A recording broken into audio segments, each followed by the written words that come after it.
சில நாட்களுக்கு முன்னாடி நம்ம இசை அமைப்பாளர் ஹாரி ஜெயராஜோட 50வது பிறந்தநாள்.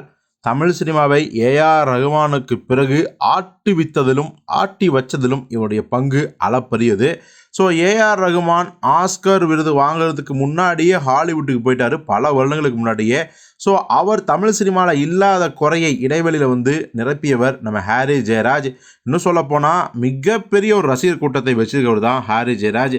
இப்போது அவருடைய 50வது பிறந்தநாளை முன்னிட்டு நம்ம கௌதம் வாசுதேவ் மேனன், கேமராமேன் ஆடி ராஜசேகர், தயாரிப்பாளர் எல்ரட் குமார், இது மாதிரி பல பிரபலங்கள் கலந்துக்கிட்டாங்க. இதில் பார்த்தீங்கன்னா சுவாரஸ்யமாக ஒரு லிஸ்ட்டு போடப்பட்டுச்சு. என்ன அப்படின்னா, ஹாரி ஜெயராஜ் தமிழ் சினிமாவின் உச்சம் தொட்டவர்.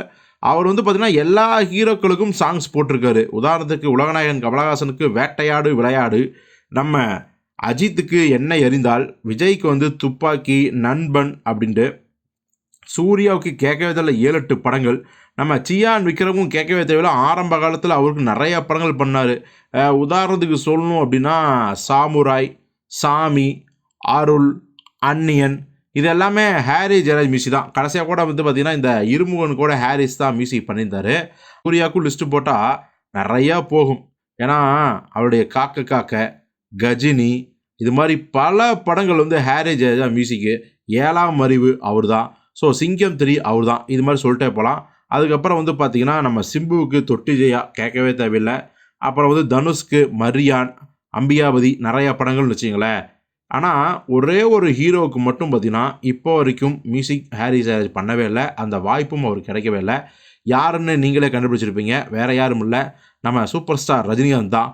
அவருடைய எந்த படத்துக்குமே ஹாரி ஜெயராஜ் இது வரைக்கும் மியூசிக் பண்ணவே இல்லை அப்படிங்கிற குறை இருக்குது.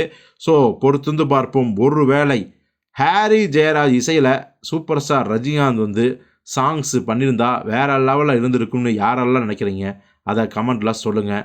உங்களுக்கு ஹாரி ஜெயராஜ் பண்ணிய சாங்ஸ்லேயே உங்களுக்கு பிடிச்ச சாங் என்ன அப்படிங்கிறதையும் அந்த படத்தோட பேரையும் கமெண்டில் சொல்லுங்கள். ஹாரி ஜெயராஜோட பிஜிஎம்லேயே உங்களுக்கு பிடிச்சது என்ன அப்படிங்கிறதையும் கமெண்டில் சொல்லுங்கள். எல்லாத்துக்கும் மேலே எந்த இயக்குனரோட ஹாரி ஜெயராஜும் சூப்பர் ஸ்டார் ரஜினிகாந்தும் சேர்ந்தா வேறு லெவலில் அந்த ப்ராஜெக்ட் தெரிக்க விடுன்னு சொல்கிறீங்களோ அதையும் கமெண்டில் சொல்லுங்கள்.